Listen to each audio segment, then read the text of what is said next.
श्रावण की शिवरात्रि के दिन ये कथा आज 2 अगस्त से प्रारंभ हो रही है। 1 बजे से 4 बजे तक कथा का लाभ आप और हम सब ले रहे हैं। और तेरी कृपा बिना न हिले एक भी अणु, लेते हैं श्वास तेरी कृपा से तनु तनु। बखान क्या करूं मैं राखों के ढेर का, चपटी भभूत में खजाना कुबेर का। हे गंगाधार मुक्ति द्वार ओंकार तू, भोले ओंकार तू। आयो शरण तिहार शंभु तार तार तू। बखान क्या करूं मैं राखों के ढेर का, चपटी भभूत में खजाना कुबेर का। हे गंगाधार मुक्ति द्वार ओंकार तू, भोले ओंकार तू। आयो शरण तिहार शंभु तार तार। ये उसकी कृपा से, ये उसकी दया से आप और हम सब श्रवण करने के लिए बैठे। चैनल के माध्यम से जितने शिव भक्त भगवान शंकर की इस कथा का लाभ ले रहे हैं, अपने आप को आज धन्यवाद का पात्र समझना कि शिवरात्रि के दिन, वो भी श्रावण की शिवरात्रि के दिन, आप और हम सब अपने घरों में बैठकर भगवान की कथा का लाभ ले रहे हैं। ये शिव कृपा है। 24,000 श्लोक का ये अपार समुद्र है शिव महापुराण।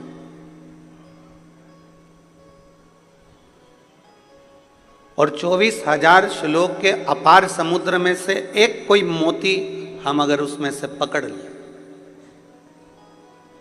मात्र एक मोती, अगर हम 24,000 श्लोक में से मात्र एक मोती भी अगर पकड़ लें तो शायद हमारी जिंदगी सार्थक हो जाए,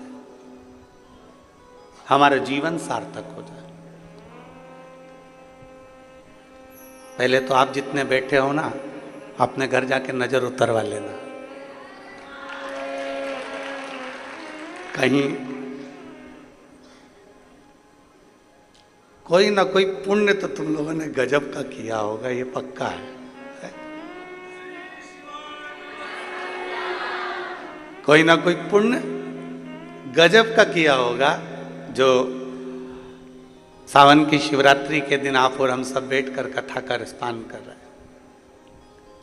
सहज नहीं है शिव पुराण, सरल नहीं है देवादिदेव महादेव की कथा।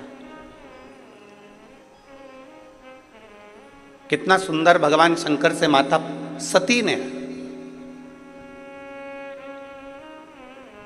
कुछ प्रश्न किए हैं और कहते हैं कि अमरनाथ की गुफा में माता पार्वती जी ने भगवान शंकर से प्रश्न किए थे। सौराष्ट्र की पवित्र भूमि पर भगवान महेश से माता उमा ने प्रश्न किए थे। और कहते हैं काशी के अंतर्गत, काशी की पवित्र भूमि पर माता सती ने बारंबार भगवान शंकर से प्रश्न किए। कई प्रश्न माता सती भगवान देवादिदेव महादेव से करती हैं, कई प्रश्न।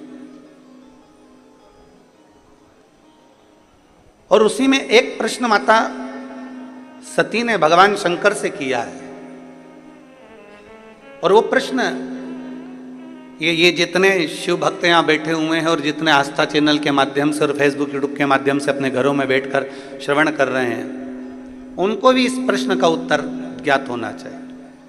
सती मैया ने एक प्रश्न, बड़ा एक भारी प्रश्न माता सती ने भगवान देवादिदेव महादेव से करा।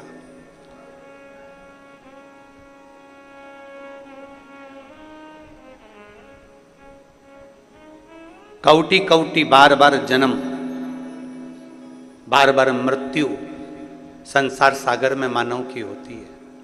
फिर जन्म होता है, फिर मृत्यु होती है, फिर जन्म होता है, फिर मृत्यु होती है। जगत गुरु शंकराचार्य जी ने तो अपनी भाषा में कहा है कि पुनरपि जननम पुनरपि मरणम से छूटना है, इससे मुक्त हो जाना है, इससे बाहर निकल जाना। अब देवादिदेव महादेव की पवित्र कथा कहती है कि माता सती कहती हैं भगवान देवादिदेव महादेव से, भगवान शिव से, कि बार बार जन्म होता है, बार बार मृत्यु होती है, फिर जन्म होता है, फिर मृत्यु होती है। ये बार बार जन्म और मृत्यु के प्रपंच से मनुष्य कब बाहर निकल सकता है? ये इस जो चक्र चल रहा है, एक साइकिल जो चल रही है, एक सर्कल जो चल रहा है, इस सर्कल से हम कब मुक्त हो सकते हैं? और तेरी कृपा बिना ना हिले एक भी अणु, लेते हैं श्वास तेरी कृपा से तनु तनु। हम इससे मुक्त कैसे हों? बार बार जन्म होना, बार बार मृत्यु होना, फिर जन्म होना, फिर मृत्यु होना, फिर जन्म होना, फिर मृत्यु होना, इससे मुक्ति कैसे मिल सकती है? इससे मोक्ष कैसे मिल सकता है? ये साइकिल कैसे बंद हो सकती है?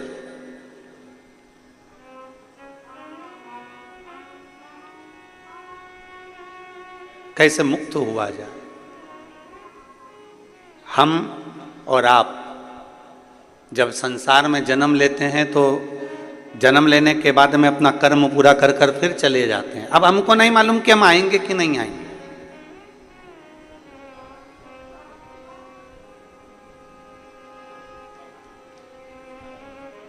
पैसा जैसे जेब में रहता है ना, और पैसा जेब में है तो खूब अच्छे वीआईपी होटल में भी रह लो, वीआईपी होटल में भोजन भी कर लो, वीआईपी होटल में आराम से रहो, खाओ पियो मौज करो। फिर तो वेटर आएगा तो वेटर भी तुम्हारा सूटकेस उठाएगा। तुम्हारे पास अगर पैसा है तो वेटर भी सर जी सर जी सर जी सर जी क्या लाऊं क्या लाऊं, बोलो सर जी क्या लेकर आऊं, बोलो सर जी क्या लाऊं।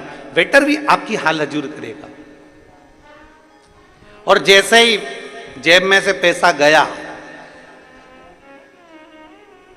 अब पूछा जाएगा कब जाओगे,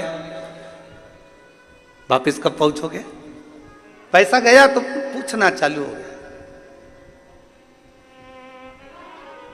जब हम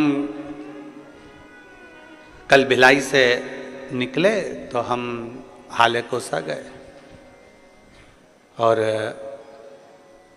हाले कोसा में दिनेश जी साहू जी के यहाँ जब गए तो वहाँ एक व्यक्ति ने, एक लड़के ने प्रश्न किया, वो इन्हीं के परिवार का था, कि गुरुदेव पहले के समय में लोग तीर्थ करने जाते थे तो इतना सारा बर्तन भांडा चावल दाल सब बांध कर लेकर जाते थे, दान वगैरह, और फिर वहां पर जाकर अपना अपना भोजन बनाते, लकड़ी जलाते, भोजन बनाते, फिर तीर्थ करते थे। आजकल कोई भी अपने साथ में ये खाने का सामान लेकर नहीं जाता और तीर्थ चले जाते हैं। हमने कहा आज के लोग चतुर हैं, जेब में 500 के नोट की गड्डियां फंसाते हैं और चल जाते हैं। बस एक गड्डी दो गड्डी तुम्हारी जेब में अगर फंसी हुई है फिर तो तुम कहीं पर भी चले जाओ।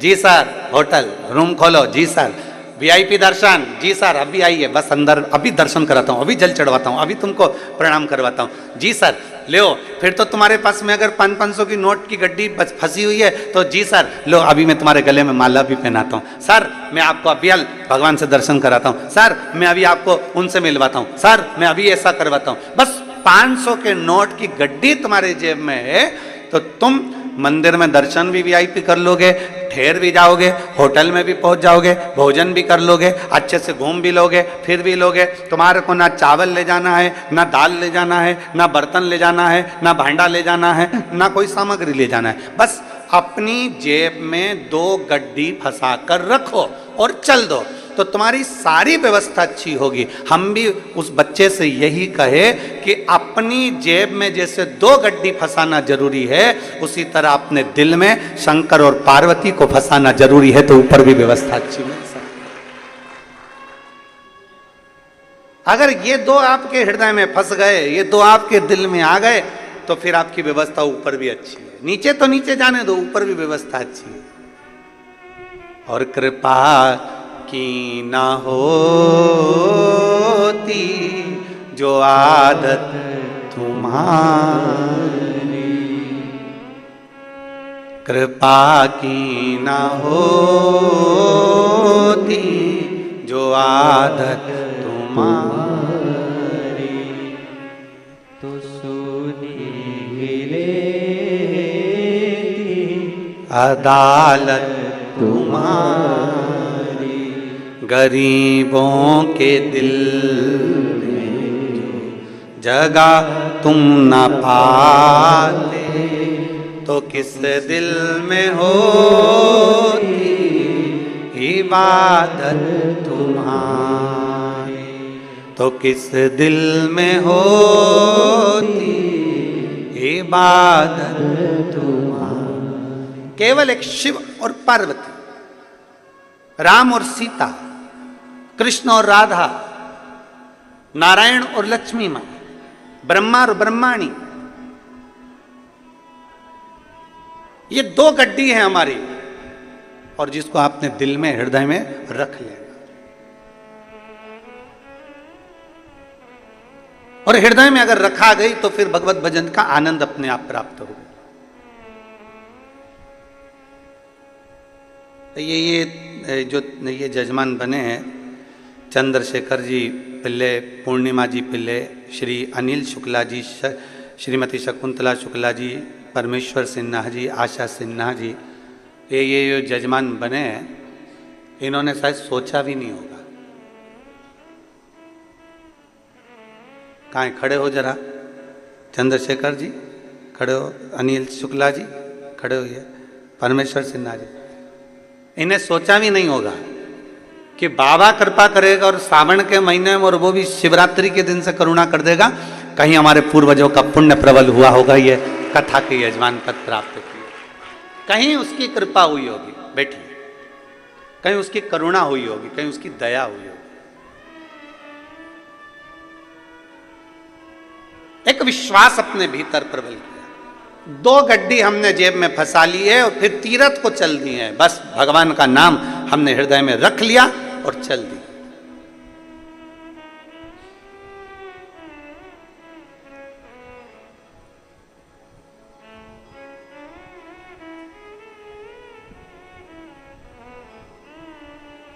और जितने यहां श्रोता बैठे हैं ना, ये भी जरा विचार करिएगा। बड़े जब कथा होती है, जगह संभालना पड़ती है, व्यवस्था करना पड़ती है, फिर साथ में छाता, फिर बिछाने का सामान, फिर सब, और बाबा ने ऐसी करुणा करी, ऐसी कृपा करी कि चलकर देवाधिदेव महादेव कुबेर भंडारी अपने नगर में आ गए और कथा सुन रहे। ये कहीं ना कहीं कृपा है बाबा की, कहीं कृपा। और वो दो गड्डी तुम्हारे पास में पहले से थी, वो दो गड्डी तुम्हारे पास पहले से थी, शंकर और पार्वती की। ये तो पक्का है कि तुमने शंकर जी को जल लपक के ही चढ़ाया है, ये पक्का है। अच्छा, जोरदार चढ़ा है। और वो दो गड्डी तुम्हारे पास में पहले से थी, एक शिव एक पार्वती, एक राम कृष्ण, शंकर पार्वती शिव राम कृष्ण रूपी, शंकर पार्वती रूपी जो गड्डी तुम्हारे पास में है, तुमने उसका प्रयोग करा और दिल से श्री शिवाय नमस्तुभ्यम, श्री शिवाय नमस्तुभ्यम जपते रहे, जपते रहे, जपते रहे, उसका पुण्य फल आज प्रकट हो।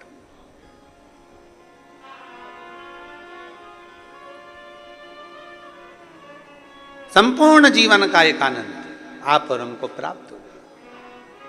माता सती ने प्रश्न किया काशी की धरा पर, काशी की भूमि पर, और काशी की धरा पर भगवान प्रश्न कर रही है माता सती, भगवान देवाधिदेव महादेव से, भगवान शिव से, भगवान शंकर से। बाबा जी, हमारे मन के संशय को मिटा दीजिए। ये पुनरपि जन्म पुनरपि मरणम, बार बार जन्म बार बार मृत्यु के प्रपंच से कैसे छूटा जाए, वो हमको बता दीजिए।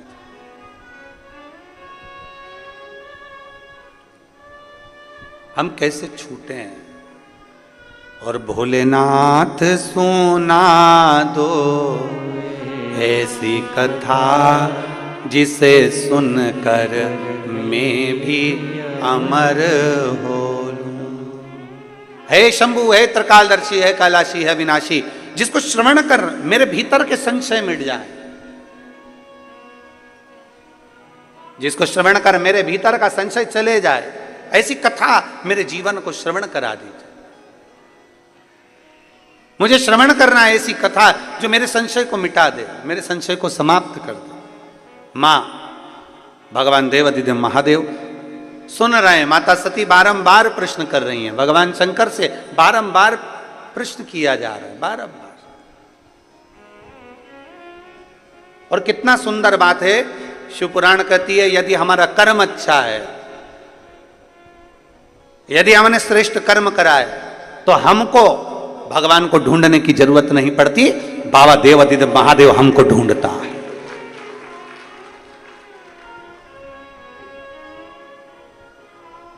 अगर हमारा कर्म अच्छा है, अगर हमारे कर्म श्रेष्ठ हैं, तो हमको बाबा को ढूंढने की जरूरत नहीं, बाबा हमें ढूंढेगा। बाबा हमको ढूंढने के लिए नहीं करते।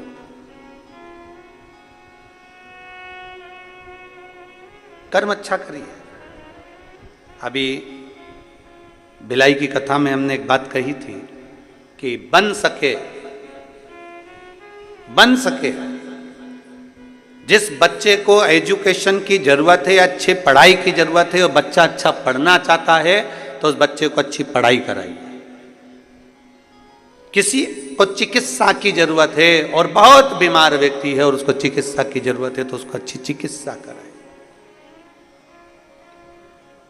किसी को एजुकेशन चाहिए, उसको एजुकेशन दिलाया जाए, किसी को चिकित्सा चाहिए, उसको चिकित्सा दिलाई जाए, जिससे वो अच्छे से अपने जीवन को आनंद पूर्वक जी सके, वो आगे बढ़ सके।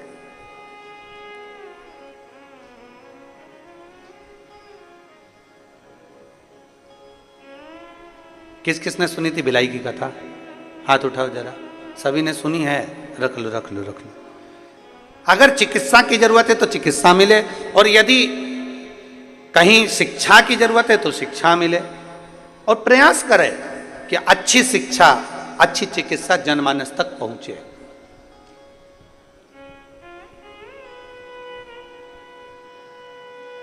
सती मैया कह रही है कि मेरे भीतर का संशय मिटा दीजिए। कर्म अच्छा है तो आपको परमात्मा को ढूंढने की जरूरत नहीं, परमात्मा आपको ढूंढेंगे। और अगर कर्म बेकार है, समय की अवस्था धीरे धीरे धीरे धीरे आती जाती है और मालूम पड़ जाता है कि हमारा आने वाला समय कैसा है। बचपन में कुछ अच्छा करा है तो जवानी में प्राप्त होता है, और जवानी में कुछ अच्छा करा है तो अधेड़ी में प्राप्त होता है, और अधेड़ी में कुछ अच्छा करा है तो बुढ़ापे में प्राप्त होता है। और यदि हम पूर्व से ही केवल थोड़ा थोड़ा थोड़ा थोड़ा पाप कर्म हमारा इकट्ठा होता गया, तो बुढ़ापे में ये मत सोचना कि बहू तो रोटी दे देगी, बुढ़ापे में यह मत सोचना कि परिवार के लोग जी हजूरी कर लेंगे। अगर बुढ़ापा आते आते अपने ही अपने को ताना दे रहे हैं, बुढ़ापा आते आते अपने ही अपने को गाली दे रहे हैं, बुढ़ापा आते आते अपने ही अपनों को अपशब्द कर रहे हैं, तो फिर यह मान कर चलना कि हमने पूर्व का कर्म थोड़ा श्रेष्ठ नहीं कर पाए, इसलिए आज हमको सुनना भी पड़ रहा है और सहना भी पड़ रहा है।